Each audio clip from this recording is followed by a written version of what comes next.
ইসলাম আজকে basically C programming এর কিভাবে স্টেপ বাই স্টেপ শিখবে বা পড়বে সেই নিয়ে একটি ফ্লো চার্ট কিংবা চার্ট নিয়ে চলে এসেছি। একটি complete guidelines for beginners to advance one C programming language.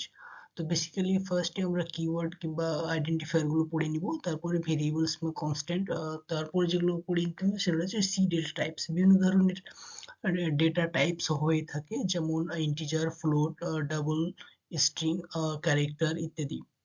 এবং তারপরে যেগুলো পড়ে নিব তারপরে হচ্ছে যে অপারেটর গুলো। বিভিন্ন ধরনের অপারেটর গুলো আছে সি প্রোগ্রামিং ল্যাঙ্গুয়েজে, সেগুলো আমাদেরকে জেনে নিতে হবে। তারপরে আছে যে ইন্ট্রোডাকশন উইথ এক্সাম্পল। হ্যাঁ, এক্সাম্পল গুলো কিছু কিছু এই যে উপরকার যে সমস্ত আমরা জিনিসগুলো আলোচনা করলাম সেগুলো নিয়ে একটু ইন্ট্রোডাকশন আছে বা এক্সাম্পল আছে কিছু, এগুলো দেখে নিতে হবে নেক্সট টাইম। নেক্সট যেটা আছে যে সি কন্ট্রোল, ফ্লো কন্ট্রোল। মানে কন্ট্রোল বলতে যে সমস্ত কন্ডিশন বোঝায়, যে if else condition, for loop আছে, হোয়াইল লুপ আছে, অ্যান্ড ব্রেক অ্যান্ড কন্টিনিউ। তোমরা পরবর্তীতে এগুলো বিস্তারিত জানতে পারবে। এবং সুইচ কেস আছে সি প্রোগ্রামিং ল্যাঙ্গুয়েজে, so far you know technical knowledge.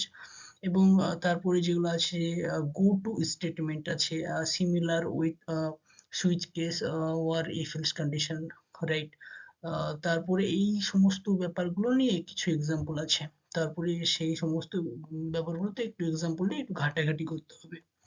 তারপর যেটা আছে সেটা হচ্ছে ফাংশনস। ফাংশন। তো সি প্রোগ্রামিং ল্যাঙ্গুয়েজে কি আছে, ফাংশন বেসিক্যালি দুই রকমের হয়ে থাকে, একটা হচ্ছে ইনবিল্ট ফাংশন আর একটা হচ্ছে ইউজার ডিফাইন্ড ফাংশন। তো এই দুটো ফাংশন নিয়ে তারপরে আছে যে ফাংশন টাইপস, তো যেটা বললাম সেটাই। আর তারপরে যেটা আছে সেটা হচ্ছে recursion and storage C classes. আর এবং সবশেষে অ্যাজ ইউ নো যে এগুলো নিয়ে একটু ঘাটাঘাটি করে এক্সাম্পল গুলো প্র্যাকটিস করতে হবে। তারপর যেটা আছে যে সি প্রোগ্রামিং এরে আছে। হ্যাঁ, এরেতে কি করতে হবে, এরে একটা concept of similar data types, right. তো ডেটা এরের বিভিন্ন প্রকারভেদ হয়ে থাকে, তার মধ্যে যেমন 1D কিংবা 2D কিংবা 3D ডাইমেনশনাল এরেগুলো তোমরা প্র্যাকটিস করে থাকবে। নেক্সট যেটা আছে সেটা হচ্ছে pointers. Pointers basically most important in our programming language. C programming ল্যাঙ্গুয়েজে পয়েন্টার্স কিংবা এরে কিংবা পয়েন্টার সঙ্গে ফাংশন, ফাংশনের সঙ্গে পয়েন্টার, এগুলো তোমরা প্র্যাকটিস করে থাকবে। এবং পয়েন্টারের সঙ্গে বিভিন্ন ধরনের বিভিন্ন ফাংশন আছে, যেমন ম্যালোক, ক্যালোক, হ্যাঁ, রিয়ালোক, এই সমস্ত তোমরা এগুলো জেনে থাকবে। এবং পয়েন্টার নিয়ে যখন ঘাটাঘাটি করবে দেখবে মেমোরি ম্যানেজমেন্টের বিষয়টা তোমরা ব্যাপারটা এফিসিয়েন্সি এবং ওই জায়গাটা তোমরা এক্সপার্ট হবে। নেক্সট যেটা আছে সেটা হচ্ছে structure and union. Structure basically one type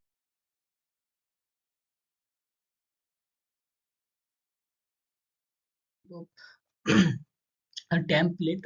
You can declare the variable, you can declare the function in the structure, and call the structure or call the function of template in main function, right. তো যখন তোমরা একটা কাজ as template আকারে করবে তখন এটা একটা বিরাট একটা রোল প্লে করবে, যেটা তোমরা খুব সহজে কোনো একটা বড় একটা প্রবলেমকে সলভ করতে পারবে। অ্যাজ সিমিলার ইউনিয়নও সেম স্ট্রাকচারের মতোই, রাইট। তারপর যেটা আছে যে সি প্রোগ্রামের ফাইলস আছে। ফাইলস, একটা ফাইল তুমি রিড করবে কিংবা রাইট করবে, ভিউ, এডিট, এই সমস্ত ব্যাপারগুলো নিয়ে ফাইলে তোমাকে একটু ঘাটাঘাটি করতে হবে। আর অ্যাডিশনাল টপিক বলতে গেলে তুমি সিএ ইনুমারেশন বা প্রিপ্রসেসর কিংবা স্ট্যান্ডার্ড লাইব্রেরি, যে সমস্ত ব্যাপারগুলো আছে যে ইনপুট আউটপুটের ক্ষেত্রে, এবং পুটস, বিভিন্ন কিছু জিনিস নিয়ে তুমি অ্যাডিশনালি আরো একটু ডিপলি ঘাটাঘাটি করতে পারো তোমার এক্সট্রা নলেজের জন্য। অবশ্যই সেটা বেটার হবে। And keep learning and more explore yourself. And thank you. Please subscribe করে দিও চ্যানেলটি। Okay, thank you, bye by.